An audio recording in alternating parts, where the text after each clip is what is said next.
The truth about casinos and the psychological stages of gamblers. They say gambling should only be seen as entertainment, never taken too far.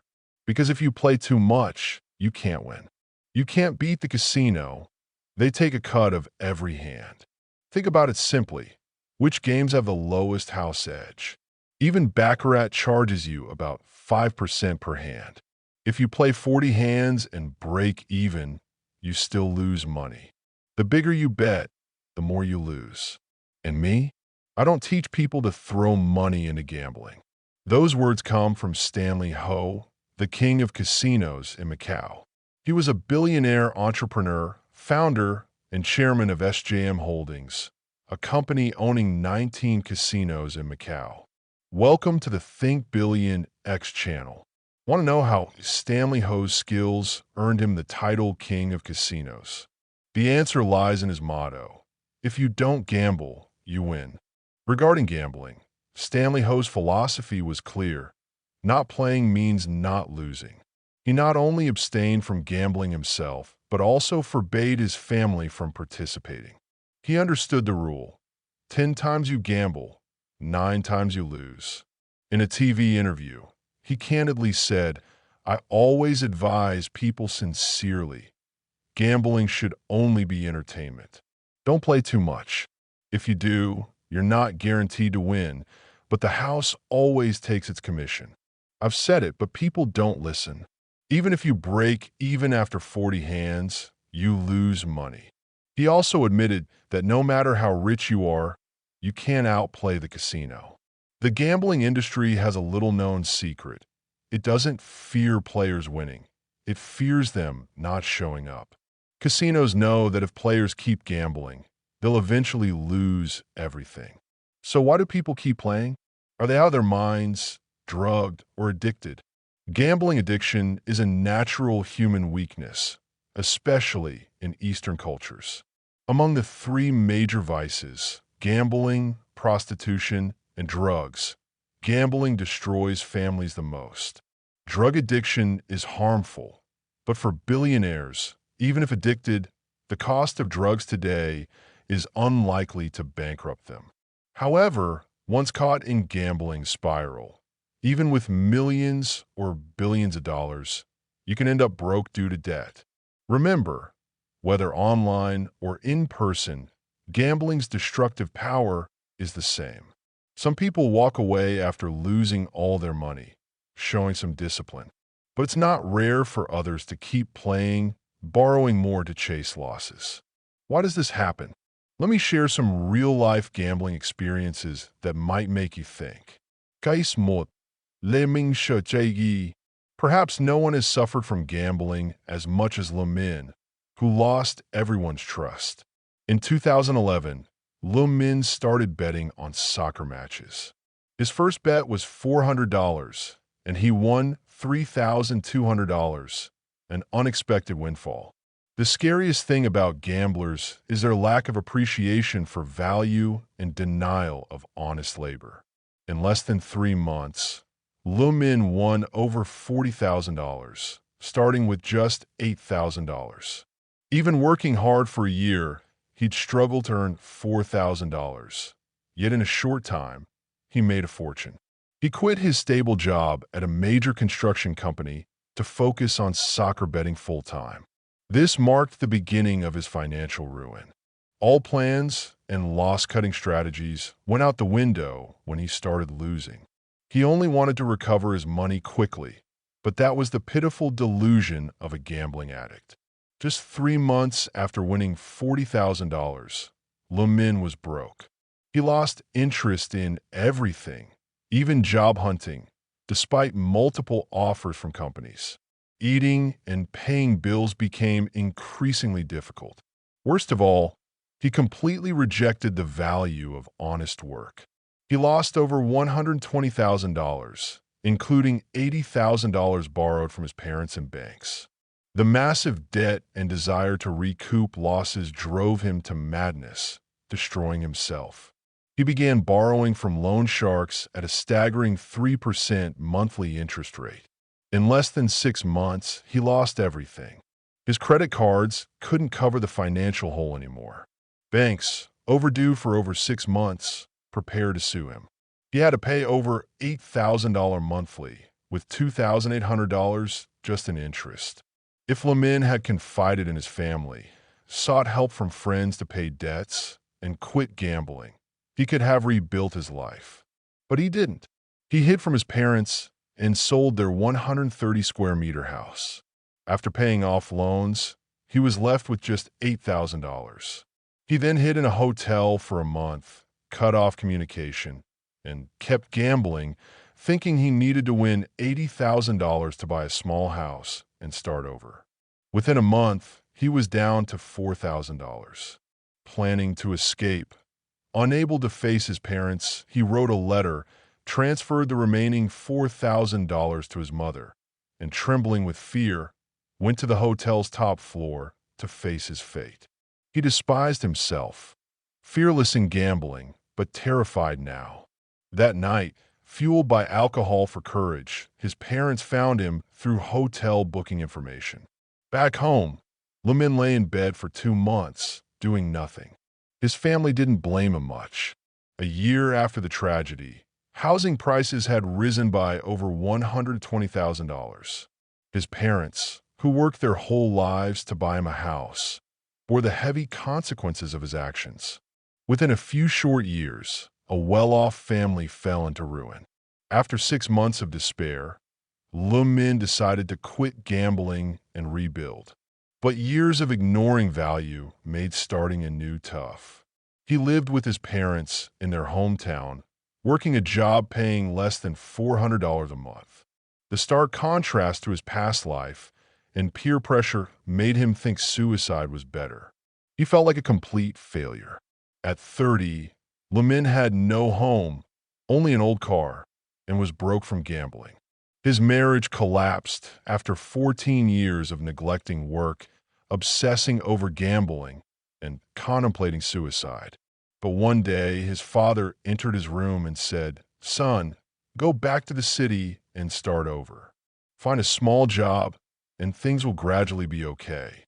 Your parents will support you fully. Don't dwell on the past. We've discussed it. Using our pension and rental income from recent years will help you buy a small 70 square meter apartment." Lamin decided to quit gambling and rebuild. Knowing he couldn't control himself with money, he sent his monthly salary to his mother, asking for just $12 daily for food. He canceled all his credit cards. Now, after 14 months of being gambling-free, his savings can only afford a soccer match ticket or a tiny apartment the size of a bathroom in the city. But he can talk to his parents, buy them small gifts, look in the mirror confidently, and face himself. Hopefully, in his remaining years, Lamin can redeem his mistakes. Before we dive deeper, don't forget to follow the channel for more money truths and tips to achieve financial freedom fast. Case 2. My brother's insights. My brother, who immigrated to Macau and worked in casinos for years, has the knowledge to answer why people, despite knowing gambling can destroy families and lives, still get hooked. It's human nature. People are inherently greedy. Workers want more money. Lovers crave more affection. Strivers seek greater perfection. And even those content with ordinary lives dream of a life without setbacks. Everyone is greed. My brother met many gamblers with wealth most can't imagine. A single night's loss could equal an ordinary person's lifetime savings. Some bosses gambled more than they paid their overdue employees. The real casino customers aren't small-time gamblers, but those at the top of the food chain, controlling the lives of ordinary workers. My brother shared examples to reveal gamblers' true nature. Type 1. The risk-taker. One case was a 30-year-old heir who visited Macau monthly, bringing $200,000 to $400,000. He'd bet $40,000 to $60,000 per hand. If he won, he'd keep betting the same amount. If on a hot streak, he'd bet $120,000. Even with just a few thousand left, he'd bet it all. His sessions lasted no more than 20 minutes, either winning $400,000 to $600,000 or losing everything. For him, gambling was about thrill, not money. He chased the racing heartbeat and euphoria of victory, feeling the world was on his side, blessed by fate. How many times in life do you feel that? Simply put, the future is unknown, but winning feels like controlling it. Yet, casinos don't fear such clients. You may win 100 times, but one loss wipes out capital and profits. He might be a business success, but in the casino, he's a loser. Type 2. The dependent gambler. This story involved a 50-year-old rural entrepreneur. He brought $280,000 per visit, betting $2,000 per hand. If he won, he'd use winnings to bet more. His strategy was steady, patient, winning $40,000 to $120,000 per session. For a month, he won consistently. $8,000 here, $120,000 there, rarely losing. But when his initial capital dropped by $8,000, he transformed. He became frantic, betting $4,000 per hand. Once he recovered his capital, he'd return to small bets. One day, after several losses, my brother saw him lose control for the first time. He bet $80,000, lost, then bet all his remaining money, and lost. In a week, he lost over $2.8 million. He mortgaged personal assets to keep gambling. He once said, "In Macau casinos, if you're not too greedy, you can win big." But his company earned $400,000 to $600,000 annually. Yet a week of gambling could match a year's labor. Gambling's danger is making you think your efforts are worthless, sapping motivation for honest work and encouraging escapism. Even professional gamblers can't profit sustainably. The only way to get rich from gambling is to own a casino. Type 3. The empty gambler. This is about two men, Mr. C and Mr. D, both with personal wealth in the hundreds of millions. Unbelievably, they spent over 20 days a month gambling in Macau. To stay long-term, they even switched passports to the Philippines. Mr. C played at MGM, sitting at slot machines for 12 hours straight, eating at his seat. Mr. D loved baccarat, spending hours at tables. Winning didn't excite him much, and losing didn't bother him. Once Mr. C told Mr. D, "These slot machines are bottomless pits. No amount of money is enough." Mr. D asked, "If you know that, why keep playing?" Mr. C replied, "Because outside of this, I'm not interested in anything else." My brother couldn't understand. Why waste millions when they could do so much? Later, I realized we're misled by figures like Steve Jobs, Jack Ma, or Warren Buffett. Some rich people with too much money don't know what to do. They've enjoyed every luxury, satisfied with their earnings. They see charity as pointless. I earned this. Why give it away? So they gamble. It's not about money, but filling an empty soul. Mr. C ended up millions in debt, and Mr. D sank deeper into gambling.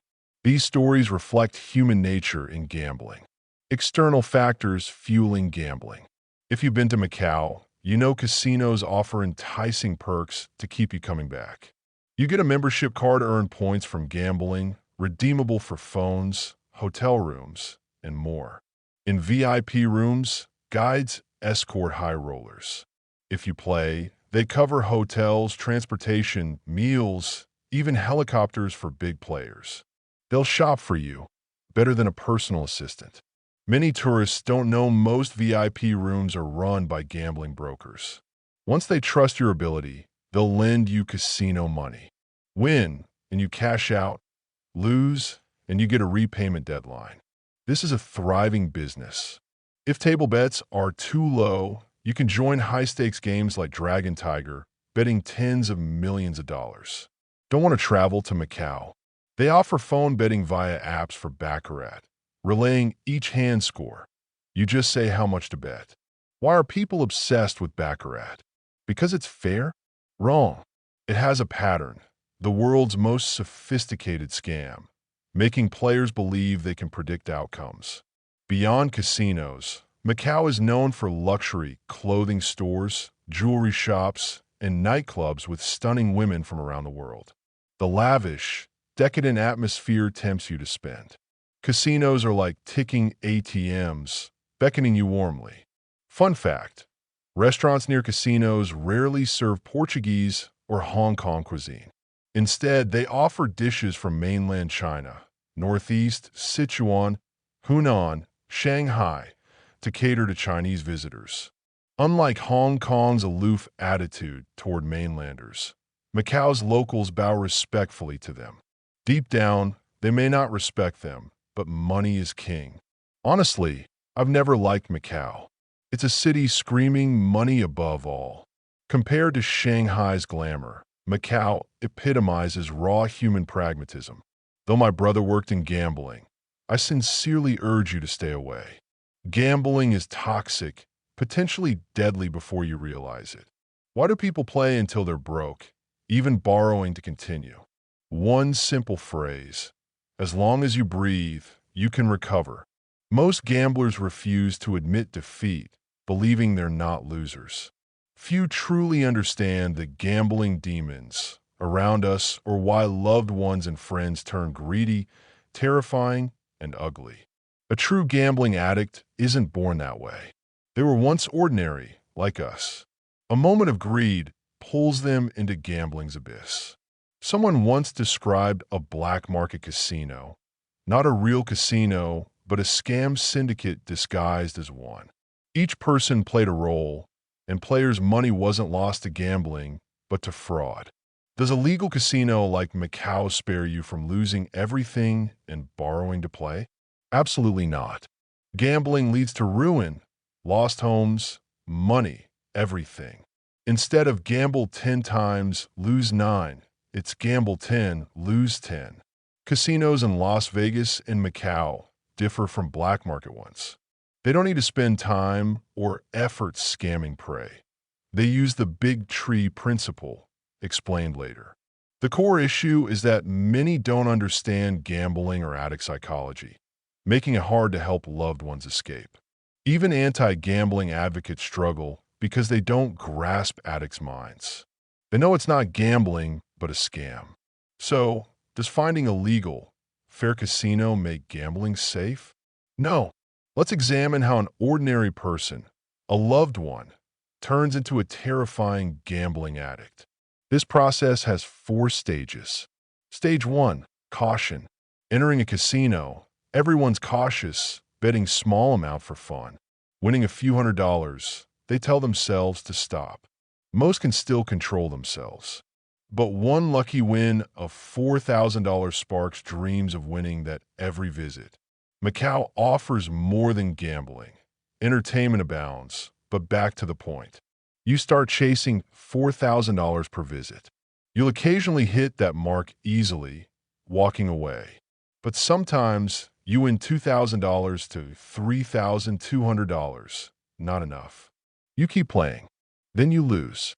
Having won before, you refuse to stop, determined to recover. You win again, gaining experience. Even after losing $8,000, you aim to recoup. If you win $4,000, you don't leave. You play on, losing and recovering. 2 critical changes occur. Your bets grow larger to recover losses, and you gain experience from wins and recoveries. These experiences build up, waiting to destroy you. Stage 2, the fall. Every gambler faces disappointment after a big loss. One day, you lose $12,000. Past experiences resurface. I lost $12,000 before and recovered, so no worries. You believe luck will return. In baccarat, outcomes seem predictable, like betting on a pair to turn the tide. But this time you can't win. The more you play, the more you lose, depleting your capital. This is your first slide in your gambling career, marking a turning point into a true addict. This explains why people leave only when broke. They refuse to lose, believing they'll win again. Past wins of $120,000 or recovering $40,000 keep them hooked. Even with 1 cent left, they bet, hoping to recoup everything. Stage 3. Compensation. Compensation means salvaging the damage after everything collapses. After a big loss, gamblers try everything to fill financial holes. Humans are greedy. Money leaving their pocket feels painful. In Macau, a man used $40,000 to win $1.2 million. The next day, he lost all $1.24 million and jumped to his death, feeling he'd lost everything. After a collapse, gamblers obsess over recovery, vowing to quit once they recoup losses. But they swear this countless times as losses continue.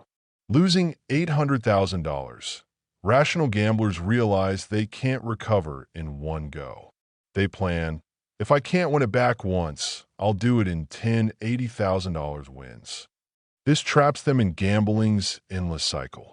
Stage 4. Total loss. These stories reveal gamblers' psychological dependence and gambling's unpredictable dangers. Gambling strips away rationality, plunging people into an inescapable abyss, destroying family happiness and destabilizing society. Banning gambling protects people from this trap, promoting a sober, healthy life. I hope these real stories help you see gambling's harm and steer clear. It's not just entertainment, but a bottomless pit. Stanley Ho and Lu Min's experiences show gambling's devastating impact on individuals, families, and society. As Ho said, if you don't gamble, you win. This hard-earned lesson from his years of experience is invaluable. Gamblers often have a subjective belief in luck, thinking they can win back losses.